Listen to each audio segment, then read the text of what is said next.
Sí, Lida, adelante. Lida levantó la mano. Fue una confusión, disculpe. Okay.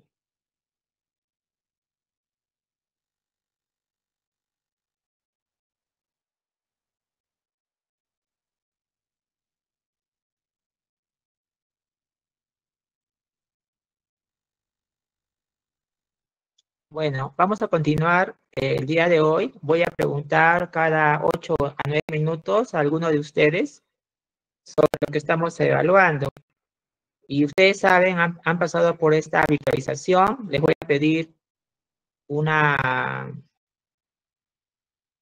manito alzada, un dedito alzado para ver si están allí. Ya, les voy a pedir en ciertos momentos de la clase. No vaya a ser que esté yo en un monólogo sin ninguna atención. Por favor.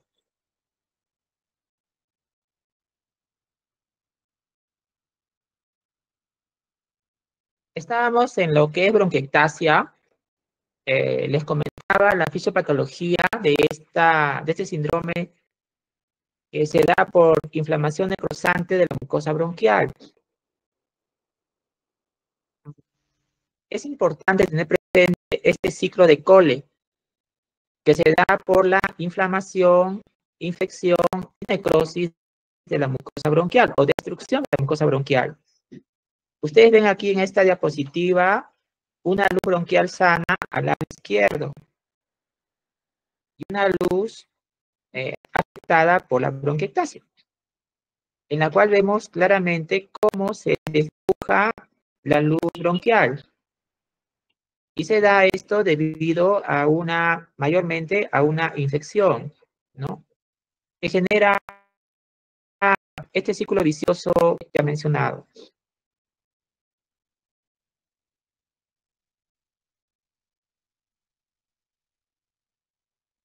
Y vean ustedes cómo contribuye para ello la presencia de leucocitos neutrófilos en esta mucosa bronquial dañada, como las elastasas, ¿no? Producida por este sistema inmune disregulado, generando daño de estructuras de la mucosa, como por ejemplo la elastina. Y deben saber ustedes que la bronquiectasia en general es irreversible. Va a encontrar seguramente un poco usado que se llama pseudobronquiectasia. Este término no es muy aceptado debido a que pues una bronquiectasia la conocemos como un daño secuelar, ¿no? ¿Cuándo se determina pseudobronquiectasia? Cuando este paciente ha sido evaluado, ha sido hasta tomografiado y se determinaba una bronquiectasia pequeña.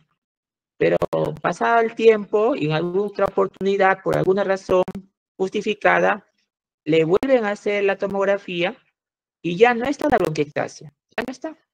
Entonces llaman este término poco usado y poco frecuente. Mayormente la bronquiectasia, el daño es permanente, ¿no?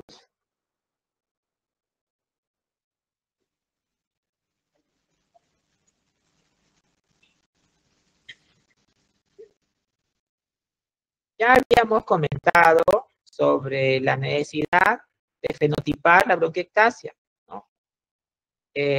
Sabemos de que existen 3 fenotipos, ¿no? Esto ya tiene conocimiento la ciencia 8 años. Y uno de estos fenotipos es el fenotipo infeccioso. En 28 países se ha estudiado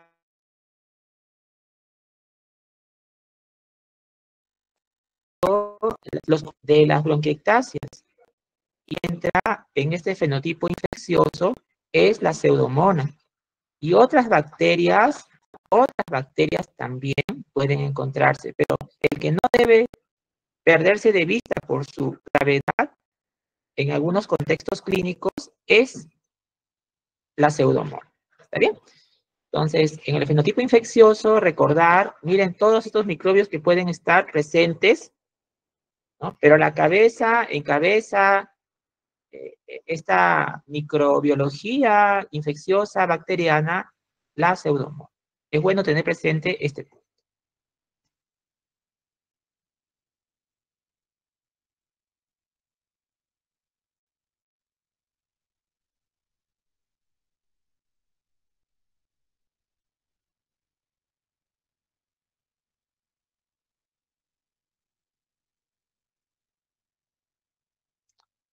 Es importante que tengan presente este concepto de elastasa. La elastasa lo produce el neutrófilo de nuestro sistema inmune. También hay elastasas en algunos humos, como el humo del tabaco, por ejemplo. Y esta elastasa, como ven en la diapositiva, puede generar alteración estructural, ¿no? En cuanto a las mucinas que hemos estudiado, ¿no?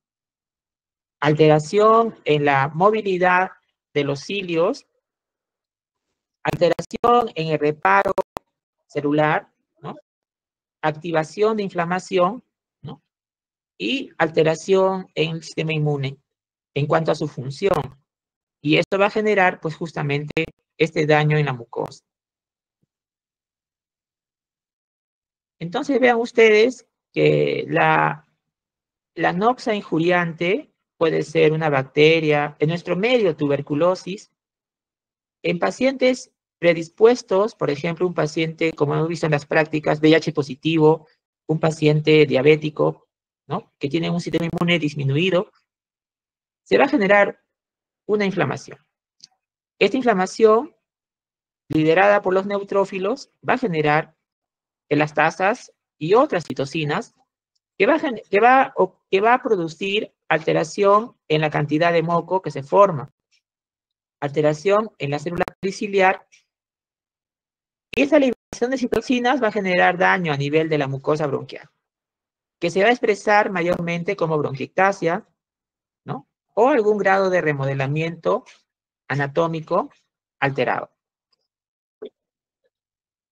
Es necesario recordar que al generar inflamación, el moco cambia en sus componentes físicos en cuanto a la cantidad, en cuanto a la consistencia y en cuanto al color. Y esto va a generar la signología clínica, lo que se llama la expectoración. Entonces, no olvidar que cuando es posible, los síndromes respiratorios fenotipo, ¿no? Infeccioso o puede ser exacerbador, cuando hay más de 3 ocurrencias al año, y el fenotipo hipersecretor. Ahí están las características clásicas de la expectoración bronquiectásica, ¿no? Incluyendo la broncorrea. Bueno, ya me pasé ya de los 10 minutos. A ver, la delegada Paola. Paola.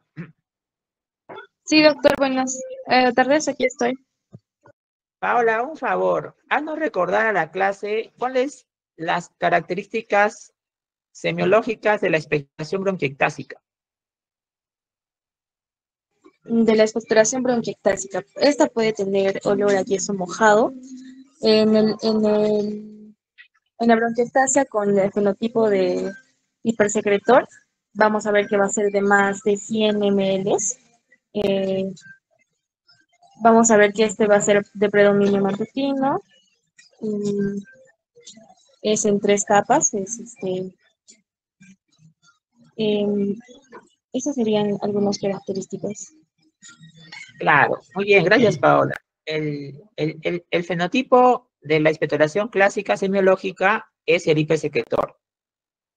Cuidado, si no tiene estas características de expectoración, simplemente decimos de que no tiene fenotipo hipersecretor. Cuidado, no esperen encontrar expectoración clásica para decir que hay bronquiectasia. Puede tener expectoración no con estas características, tener bronquiectasia y pertenecer al fenotipo de infeccioso o fenotipo exacerbado. Es el mensaje de esta diapositiva. Algunos datos importantes por la cantidad de espacio del círculo, del globo, recordar que el fenotipo infeccioso, lo vemos en nuestro servicio, mayormente genera internación, ¿no? Internación. Tiene una calidad de vida que disminuye en el paciente, ¿no? A veces esto recrudece y se exacerba después de una injuria respiratoria infecciosa. Su índice de severidad de bronquiectasia es grande, produce disnea, a veces hemoptisis, y la función respiratoria medida por el BEF1 disminuye. ¿Ya? No olvidar el fenotipo infeccioso. El fenotipo exacerbador, ya les mencioné cuando sospechan, ¿no? Sospechan cuando tienen 3 internaciones o consultas médicas por año en este paciente con bronquiectasia, ¿no? Este paciente, pues, es de cuidado, ¿no? Porque genera mayor severidad y tiene riesgo de mortalidad, ¿no?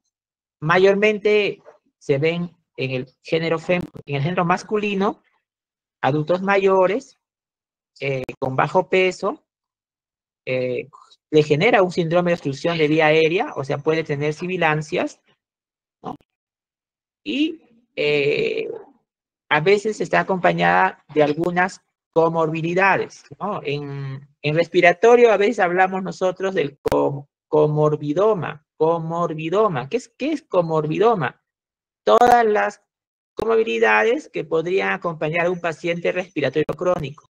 Por ejemplo, EPOC, problemas de apnea sueño, secuelas tuberculosas, etc. ¿no? Y llegamos al fenotipo hipersecretor.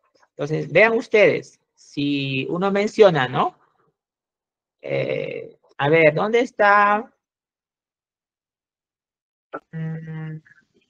Melanie. Doctor, buenas tardes. Melanie, buenas tardes. Melanie, si la pregunta fuera si ese paciente tiene una expectoración, como mencionó Paola, con una expectoración abundante, mayor de 100 ml por minuto, posicional, matinal, adherente, 3 capas, olor a yeso mojado, con broncorrea ya. Este fenotipo, ¿en qué fenotipo estaría, Melanie? Hipersecretor, doctor. Hipersecretor, correcto. Entonces, sí podemos decir, ¿no? Este fenotipo, por lo que te estoy mencionando, por lo que el paciente refiere, es hipersecretor. ¿sí? Que no quita, cuidado, que no quita que tenga un fenotipo infeccioso también. Cuidado, ¿no? No es que sean excluyentes los fenotipos. Entonces, este fenotipo es el de la semiología clásica de la expectoración, ¿no? También presenta severidad funcional, severidad en el score de gravedad de bronquiectasias, puede haber hemoptisis, disnea, puede usar oxígeno, internaciones y lo que mencionó Paola antes, ¿no? Bueno, esto también es bueno que lo sepan, ¿no? Estamos en el 2024 ya, no es una novedad, tiene ya varios años, que detrás de los fenotipos hay endotipos, ¿no? Endotipos inflamatorios. ¿Y qué es eso? El endotipo inflamatorio es la explicación molecular de los fenotipos, ¿no? En la cual, brevemente, ¿no? Es la inflamación en cuanto a la dominancia de un leucocito, ¿no? Inflamación que puede ser sistémica. El paciente no solamente está afectado a los pulmones, sino también puede tener manifestación de sepsis, de compromiso general, razón muchas veces por las cuales se hospitalizan los pacientes, ¿no? Entonces, en cuanto a los endotipos, ya hablamos en la parte molecular, en cuanto a los tipos de leucocitos que están inmersos en la fisiopatología. Entonces, haciendo un resumen de lo mencionado, no olvidar que la bronquiectasia tiene inflamación predominantemente neutrofílica, también puede ser de otros leucocitos, en la cual el clearance o depuración, el clearance mucociliar que hemos estudiado en la primera unidad está alterado, ¿no? Y genera pues alteraciones de la secreción bronquial, ¿no?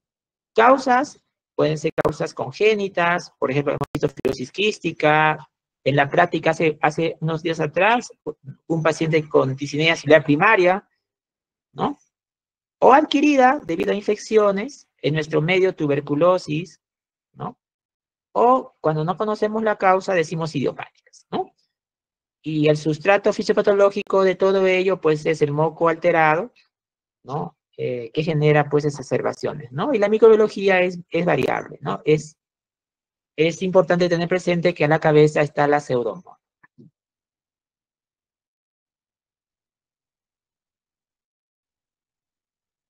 El enfoque de bronquiectasia ya lo mencionamos la vez pasada, ¿no?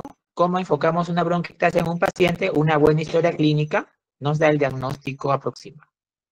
Y vamos de lo menos invasivo a lo más invasivo. De lo más frecuente, caballos, a lo menos frecuente, cebras, ¿no? Tener presente siempre los fenotipos para poder no perder de vista el diagnóstico. ¿Vale? Cuando hay bronquiectasias evidentes, en el MAS2 que hemos estudiado, ir hacia atrás buscando la anoxia injuriante, ¿no? Que puede ser tuberculosis, alguna neumonía que lo hospitalizó al paciente, incluyendo COVID, ¿no? Hemos visto bronquiectasia por COVID en la pandemia, ¿no? La clínica ya lo hemos mencionado, ¿no? ¿Existen bronquiectasias secas? Sí, pues puede ser fenotipo infeccioso, fenotipo exacerbador. Ya lo mencionamos también, ¿no? Recuerden que esta parte de esta exposición es up to date, les mencioné. ¿Cuándo sospechar bronquiectasia? También lo mencionamos la vez pasada, cuando el paciente se queja de infecciones respiratorias frecuentes, ¿no? La bronquiectasia, cuando es masiva o es extensa, puede generar compromiso cardíaco derecho, generando un cor pulmonar, ¿no? Y si genera hipoxemia crónica, va a generar poliglobulia. Los síntomas también ya se mencionó, ¿no? Esto también es dependiente del fenotipo. Y si es hipersecretor, pues se va a encontrar sucrepitantes y bilantes, ¿no? Y si es crónica y extensa, va a haber acropaquias. Cuidado. Esta diapositiva recomendable en este curso no es muy específica, porque como hay tantas causas y la extensión es tan variable, pues esta semiología de tórax es inespecífica, ¿no? Va a depender de la extensión, del fenotipo para encontrar estos signos, ¿no? Pero recuerden, ¿no? Si es hipersecretor, pues esperarías encontrar roncus, sibilantes, sucrepitantes, ¿no? También recordar de que la bronquiectasia se define imagenológicamente, ¿de acuerdo? Es importante ese punto. Te puede dar compromiso obstructivo bronquial, ¿no? Pero la definición es imagenológica, ¿no? Dependiendo de la causa que sospechas, puedes pedir estas pruebas, ¿no? A ver, ¿dónde está Jonathan? Jonathan. Sí, doctor, buenas tardes, dígame. Buenas tardes, Jonathan. Oh, Jonathan, ayer hemos visto un paciente, ayer y anteayer incluso en el servicio. Luego que ustedes se fueron de la práctica, yo regresé a la tomografía. Tiene bronquiectasia el paciente evaluado. La punta del corazón está en el lado derecho. En la ventana mediastínica, que no hubo oportunidad de mostrarles por el tiempo apretado, el hígado está en el lado izquierdo y el bazo está en el lado derecho. Lo he visto en la tomografía en la ventana mediastínica. Jonathan, este paciente es joven, es un paciente que viene de Andahuaylas, con bronquiectasias, aunque no refería sinusitis en la pregunta, en la visita médica. ¿Qué sospechas con esta? Y viene por hemoptisis escasa, ¿no? Con esta historia y estas imágenes que hemos visto en parte con ustedes, ¿qué podría sospechar de lo que hemos hablado hasta ahora en el curso? Tiene la punta del corazón en el lado derecho, el hígado en el lado izquierdo y el vaso en el lado derecho. Vamos, Jonathan. Y tiene bronquiectasia. No estoy seguro, doctor, pero habló acerca de lo que es eh, un problema con los cilios que mencionó, pero no estoy seguro de lo que estaba explicando. Sí, sí. Claro, no te preocupes, Jonathan. Nosotros tenemos claro. Ahí está, creo que Lida ha respondido en el chat. Gracias, Jonathan, muy bien. No hay problema, Jonathan. Justamente una estrategia de práctica deliberada, ¿no?, publicada en la revista hace poco, el New England Journal of Medicine, ¿no?, refieren en la retroalimentación específica y varias veces enunciada para poder fijar el concepto, ¿no? Esa es la intención, ¿no? Dime, Brian. Brian ha levantado la mano y Sí, Paola ha sí, dicho doctor. Vamos, Brian. Doctor, en este caso también hablamos siempre, y es muy poco común, el tema del dextrocardio. En el tema de que dos órganos no están distribuidos anatómicamente en el orden y justamente va a haber el problema ciliar y todo eso. Claro, ¿no? Paola y Liz en el chat también han mencionado algo que justamente estamos pesquisando, ¿no? Gracias, Liz, por participar. Gracias, Paola, nuevamente. Gracias, Jonathan. Y gracias, Brian. Justamente, este paciente se sospecha que tenga discinesia ciliar primaria, ¿no? Lo que antiguamente se llamaba síndrome de Cartagena, ¿no? Entonces, si es así, tendríamos, si estuviésemos en una buena tecnología, cosa que no tenemos, ¿no?, tendríamos que pedirle, pues, al paciente estudios genéticos para ver si hay alteración, mutación genética. Revisen las diapos de aclaramiento mucociliar en los brazos o en la dineína de los brazos internos o externos de los cilios 9+2. ¿No? Incluso vean ahí, les he mostrado una diapositiva de la revista Lancet, publicada hace poco, de todas las alteraciones genéticas que hay en los brazos de los cilios que generan, como dijo Jonathan parcialmente, ¿no?, que los cilios nodales, ¿no?, no se ubiquen en las posiciones finales, ¿no? Y al final tengamos una imagen en espejos, es decir, los órganos se ubican en zonas opuestas a su ubicación final, ¿no? Entonces, según el caso, vas estudiando, ¿no? Sea cual fuese la causa, como ya hemos dicho hace un momento, se busca infecciones, ¿no? Este paciente ingresó y se busca tuberculosis, se busca pseudomonas, pero el contexto que este semestre he tratado de intensificar, el contexto de este paciente referido es de una discinesia ciliar primaria como diagnóstico clínico, ¿no? Si queremos ir a la definición, tendríamos que ir al estudio de mutación genética, ¿no? Entonces, van a depender los estudios del paciente en su contexto, ¿no? Entonces, la placa de tórax es lo básico, ¿no? Es lo que se realiza inicialmente, ¿no? Se ve ahí la imagen clásica de riel de tranvía, ¿no? ¿Qué es el riel de tranvía? Pues es la mucosa bronquial engrosada, en la cual muestra una luz mayor de lo normal, ¿no? Y eso es un diagnóstico radiográfico inicial importante. Cuando no hay una evidencia clara, pero la historia habla de bronquiectasias y justifica irradiar al paciente, se va a la tomografía, ¿no?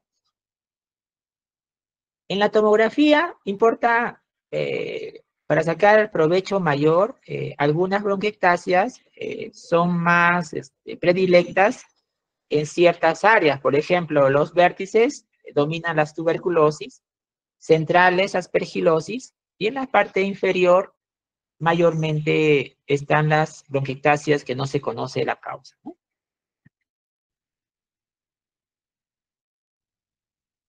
Bueno, hay una miscelánea de casos clínicos en UpToDate, ¿no? También en la tomografía se ve mejor la morfología bronquiectásica, ¿no? Si es varicosa, sacular, quística, cilíndrica, ¿no? La extensión, si es localizada o es difusa, ¿no? En verdad, la tuberculosis, que trabajamos mucho allá en el servicio, pues te da todas las posibilidades que podemos imaginar, ¿no? Bronquiectasias localizadas, difusas, afecta la parte superior, y cuando el paciente es inmunodeprimido, ya no hay un patrón que lo contenga, ¿no? Puede generar cualquier patrón de presentación, ¿no? Sobre todo en los pacientes con la infección por el VIH, ¿no?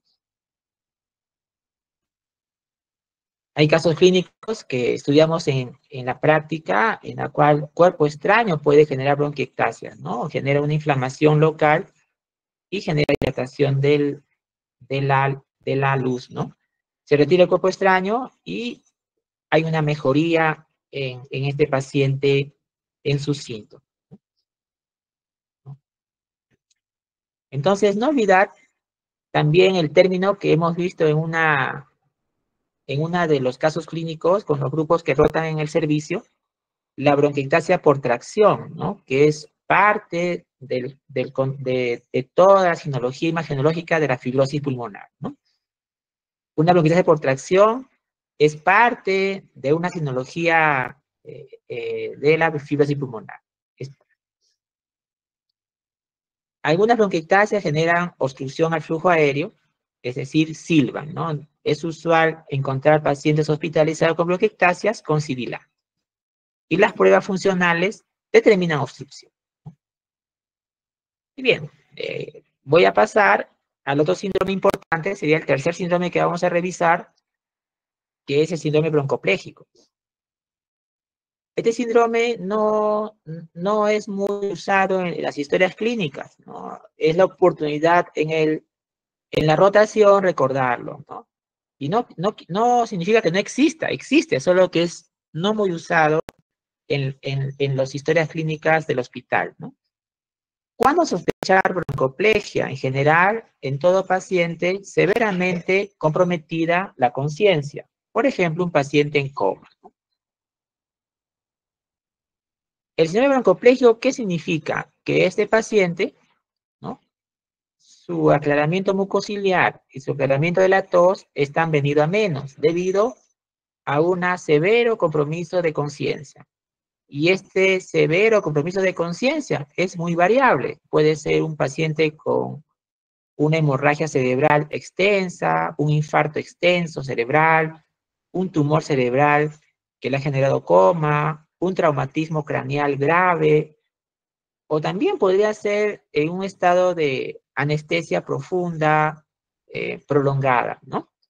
Y lo cual hace de que, como hemos revisado inicialmente en el semestre, los dos aclaramientos están dependientes de la función de la corteza cerebral. Hemos visto que en la tos, la regulación del reflejo está dada por la corteza cerebral, ¿no? También les comentaba, ¿no? Cuando hay un paciente comatoso, lo intubamos, el paciente ni tose, ¿no? Y hay un aparato de plástico en sus vías aéreas traqueales y ni tose porque está con compromiso severo de conciencia, ¿no? No hay reflejo tusígeno, ¿no?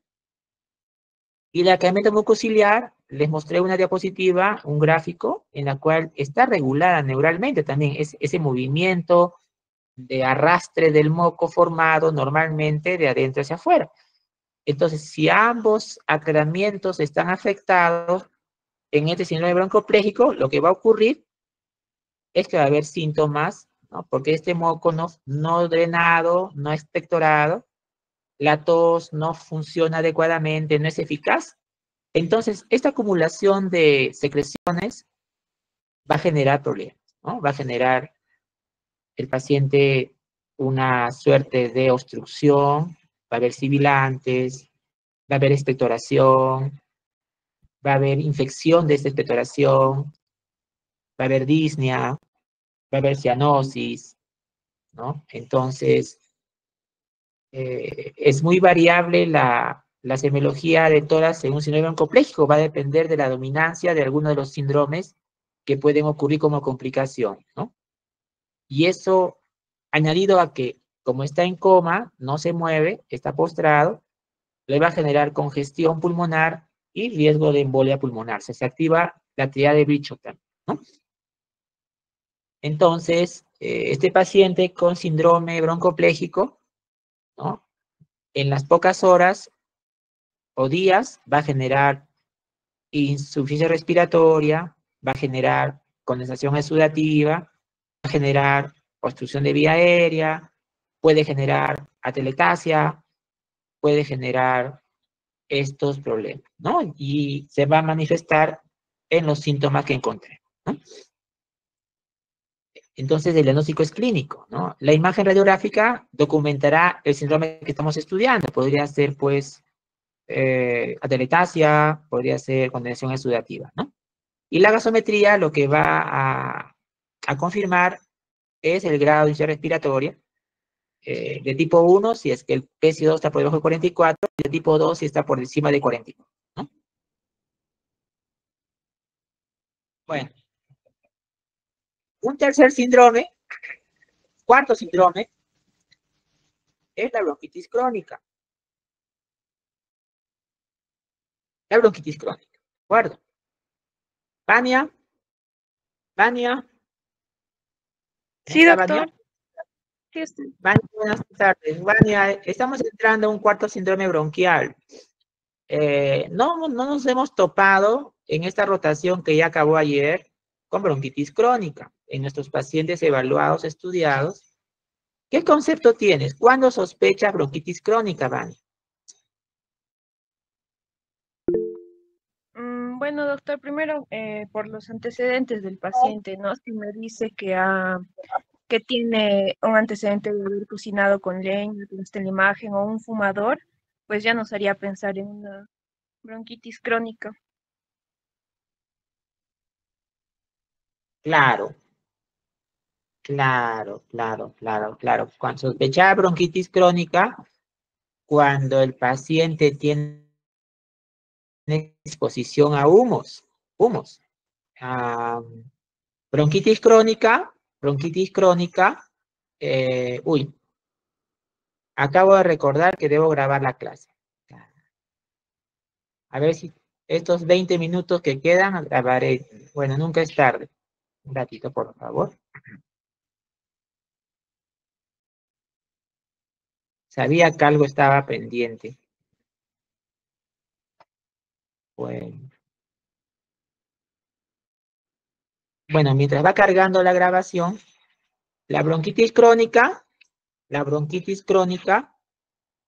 sospechar cuando el paciente está expuesto a humos, sea humo de tabaco o humo de leña. Hay 3 síntomas cardinales de bronquitis crónica. Es la tos, la expectoración y la disnea. En cualquier combinación, ¿ya? Pero cuidado, la edad del paciente es importante. Algunos mencionan por encima de los 35 años de edad. Otros por encima de los 40 años de edad. Entonces, no estaría bien pensar en bronquitis crónica en un niñito de 6 añitos de edad, ¿no? Entonces, también depende mucho del tiempo de exposición a los humos. ¿Cuántos días por semana? ¿Cuántas semanas por mes? ¿Cuántos años? Para decir si hay una exposición importante a humo, ¿no? Bueno, no carga la grabación. No carga la grabación. Bueno, continuaremos. Entonces, no olvidar bronquitis crónica, exposición a humos. En cuanto al tiempo de exposición, en cuanto a, justo que recién ha cargado, sí, inicia grabación. Ya está, al menos estos 15 minutos finales podríamos grabar ya. No lo había hecho inicialmente. Disculpen, queridos estudiantes. Bronquitis crónica, entonces, no olvidar esos conceptos para sospecha, ¿no? Si el paciente no ha tenido ninguna exposición a humos, ninguna, y tiene 20 añitos de edad, sería pues poco posible, alejado, improbable que tenga bronquitis crónica. Entonces, tener cuidado también con este concepto, ¿ya? Tiene que haber una edad por encima de tal edad, la exposición a humos en cuanto al tiempo también, ¿no? Tampoco, esto también les menciono, ¿no? ¿Qué tal si una persona de 40 años, ¿no?, hace su parrilla en su cumpleaños de 40 años y nunca más se expuso a humos, ni fuma? No tiene bronquitis crónica, porque un día de parrilla no le da bronquitis crónica. Tiene que haber varios días por semana, por mes, por años, para decir que tiene bronquitis, ¿no? Como una sospecha.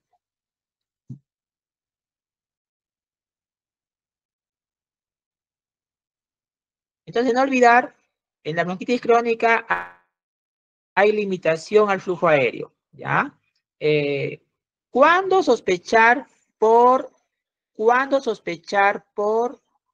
anamnesis? ¿No? Esto es algo que está en los libros antiguos, y eso no es cierto a veces, ¿no? No es tan cierto. Dice, bronquitis crónica, dice, si el paciente tiene 3 meses de tos por año, por 2 años. No, pues, eso puede tener también un paciente tuberculoso, enfisematoso, un paciente con cáncer.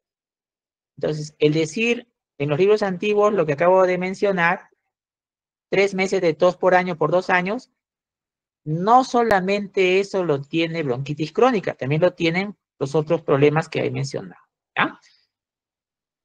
Entonces, no olvidar, a mayor cantidad de cigarrillos fumados, a mayor cantidad de años expuesto al humo de leña o de bosta, hay mayor riesgo de tener este problema de bronquitis crónica. Claro, ¿no? Entonces, la historia up to date, ¿no? Esta revisión es up to date, la historia familiar, la historia de tabaco o la historia ambiental nos puede llevar a la sospecha de bronquitis, ¿no? Y también es importante recordar, lo hemos visto en Coyana, que la bronquitis crónica se define con una prueba funcional, ¿no? Sheila, Presente, doctor.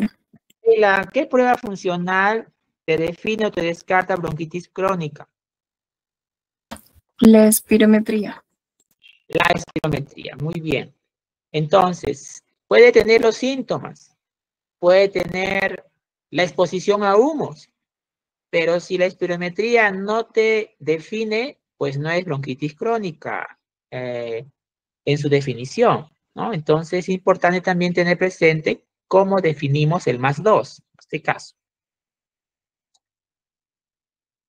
Entonces, es recordar importante que en la bronquitis crónica estos humos tienen acroleína. Esta es una potente inductor de la mucina MUC5AC inducible, lo cual va a generar mayor secreción de moco, ¿no? Y debido a una inflamación y agrandamiento de las glándulas submucosas, ¿no? Y esto va a generar presencia de leucocitos, inflamación, sobre todo neutrofílica, ¿no? Y esto va a generar daño en la mucosa, ¿no? También puede afectar la vasculatura pulmonar, generando hipertensión pulmonar, ¿no? ¿Y cómo genera hipertensión pulmonar? Al dañar o afectar su flujo y resistencia. ¿Cómo? Aumentando siendo efecto mitogénico, afectando la pared de los vasos pulmonares, restándole luz, ¿no? Entonces, importante, nuestros pacientes expuestos a humos. Los síntomas ya mencioné. ¿Cuáles son los cardinales? No olvidar, ¿no? Puede agregarse otros signos como las sibilancias o el dolor torácico debido a la obstrucción de vía aérea, ¿no? Los síntomas van a depender, ¿no?, de la gravedad de la obstrucción, ¿no? Puede tener una expectoración amarilla verdosa, de regular cantidad, tos frecuente y la disnea dependiente del motivo de la exacerbación, ¿no? Acá también tenemos 3 formas típicas, no le llaman fenotipos, formas típicas de presentación. Tened cuidado, no todos se presentan igual. Vamos a revisar en estos minutos que quedan las formas típicas de presentación de la bronquitis crónica. Esta revisión, repito, es up to date. Tened cuidado, ¿no? Primera presentación, es aquella persona fumadora sedentaria, gran sedentarismo. Entonces, ustedes podrán entender, ¿no?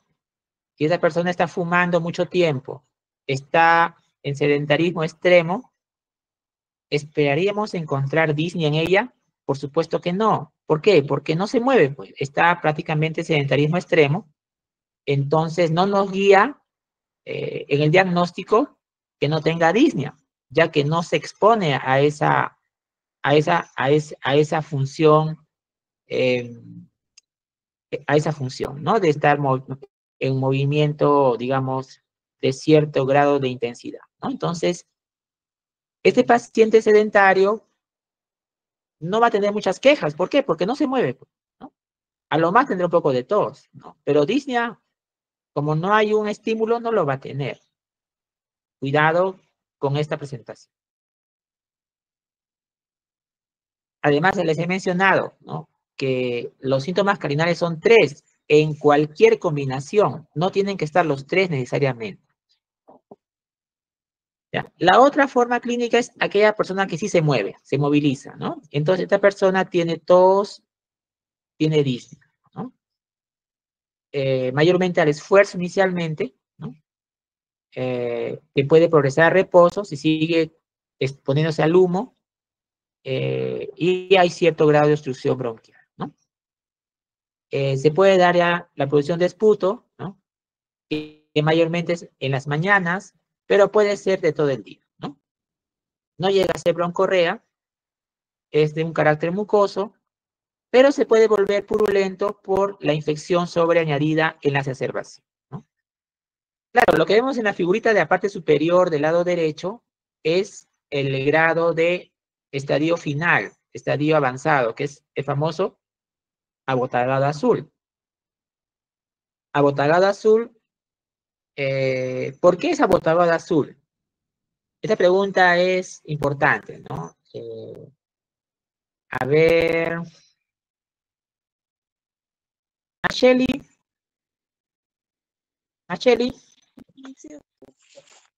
buenas tardes. ¿Por qué es abotagado azul un paciente con bronquitis crónica avanzada? ¿Por qué es obeso y por qué es azul, Nacheli?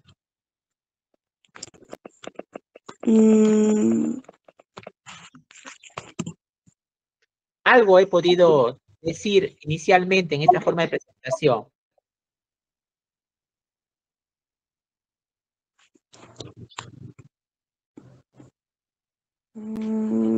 Bueno, por la cianosis principalmente podría ser, doctor. Bueno, ¿por qué es obeso el paciente con bronquitis crónica?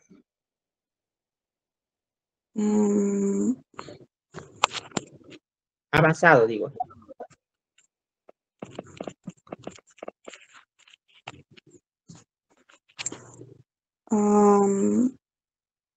Bueno, la dificultad respiratoria que presenta podría propiciar, ¿no?, que sea el sedentarismo, el sedentarismo en el paciente también. Claro, eso es, exactamente. Muy bien, Nacheli.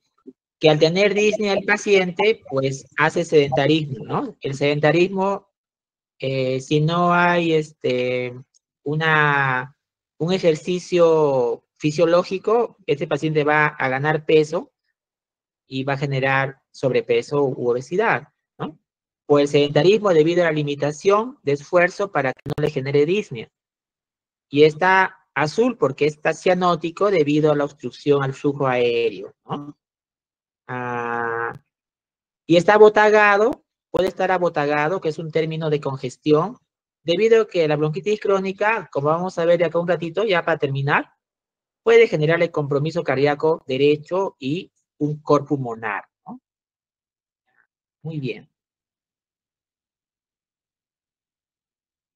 Y la tercera forma de presentación que lo vemos frecuentemente en el hospital regional, ¿no? Es cuando el paciente tiene en las últimas 24 horas una mayor intensidad de los síntomas cardinales. ¿Qué quiere decir eso? Mayor tos, mayor flema, mayor disnea, ¿no? Lo cual genera algunas veces internación, ¿no? Internación, para poder mejorar su estado, ¿no? Y en esta situación no faltan los sibilantes, ¿no? Ya les mencioné, ¿no? No todo lo que silba es asma y bronquitis crónica. Recordar que la bronquitis crónica está dentro de los EPOCs, ¿no? Que son 3, ¿no? Bronquitis crónica, enfisema y asma no reversible, ¿no? Entonces, en cuanto al patrón de aparición y los síntomas, 2/3, o sea, de 3 pacientes, 2 informan disnea, tos, expectoración, silbidos, opresión de pecho, ¿no? Y mayormente en las mañanas. Puede aumentar de peso, como ya lo dijo Nacheli, ¿no? Debido a una limitación al esfuerzo para no tener disnea, ¿no? Es lo que más vemos, ¿no? También puede haber baja de peso. Hemos visto también pacientes con baja de peso debido a que la disnea les impide comer completamente, ¿no? Puede haber síncope, que es un signo de gravedad, ¿no? Una bandera roja, ¿no? Y, por supuesto, la disnea puede generarle un agotamiento de la reserva cognitiva y generar depresión o ansiedad, ¿no? A veces en los adultos mayores hasta incluso hacen síndrome de delirio, ¿no? Muy bien. El examen físico es variable.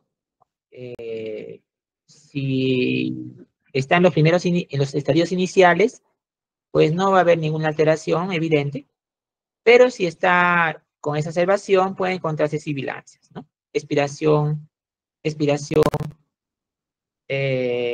prolongada, ¿no? Sí es importante tener presente este punto.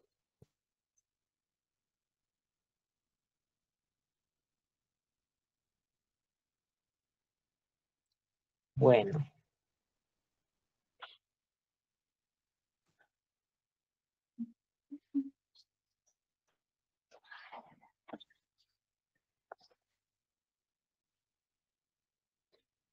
Por ejemplo, aquí vemos una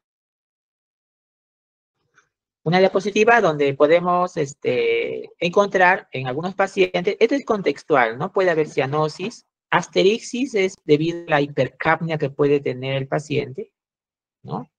Puede haber el hígado grande debido a ya un compromiso cardíaco derecho. Igual puede haber una incursión yugular de una cruz o 2 cruces debido a lo mismo. Y aquí en el gráfico, ¿no? Es un gráfico sacado de un libro llamado Amir, ¿no? En lo cual vemos en la paciente ya edema en las piernas. Si un paciente tiene edema en las piernas, ¿no? Edema en las piernas, en los 2 lados igual, un edema de origen cardíaco, ¿no? Que es un edema pálido, un edema frío, simétrico, que aumenta con el transcurrir del día, es un edema duro mayormente, pues, ya nos revela en un paciente que tiene una bronquitis crónica que ya es probable que tenga ya un compromiso cardíaco derecho con insuficiencia, ¿no? Eso se llama cor pulmonar, ¿no? Cor pulmonar crónico tipo 3, ¿no? Bueno.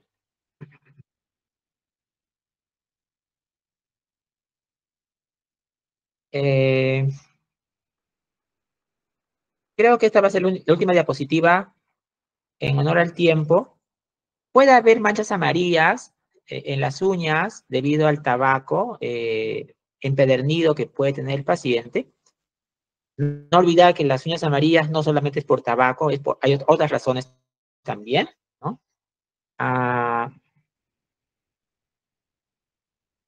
De la última diapositiva, perdón, yo estaba corriendo un poquito, voy a regresar. Aquí, terminar con esto, ¿no? La bronquitis crónica por sí sola no da acropaquias. Recuerden ese punto. Las acropaquias no son típicas de presentación de una bronquitis crónica o un enfisema, ¿ya? Si el paciente tiene bronquitis crónica, escuchen, y tiene acropaquias, búscale otra causa de acropaquias, ¿no? Por ejemplo, cáncer, condensación retráctil, bronquiectasias extensas, otra causa, ¿ya? Porque la bronquitis crónica como EPOC, nada más por ser bronquitis crónica como EPOC, no es usual encontrar acropaquia, ¿ya? No se explica en la malla la acropaquia por la bronquitis crónica, ¿ya? Ese es un mensaje también importante tener presente. Bueno, yo les agradezco por este momento, he avanzado, sí, me siento, digamos, bueno, que he avanzado en la parte de síndromes bronquiales. Aún me falta terminar un poco más este tema y también terminar lo de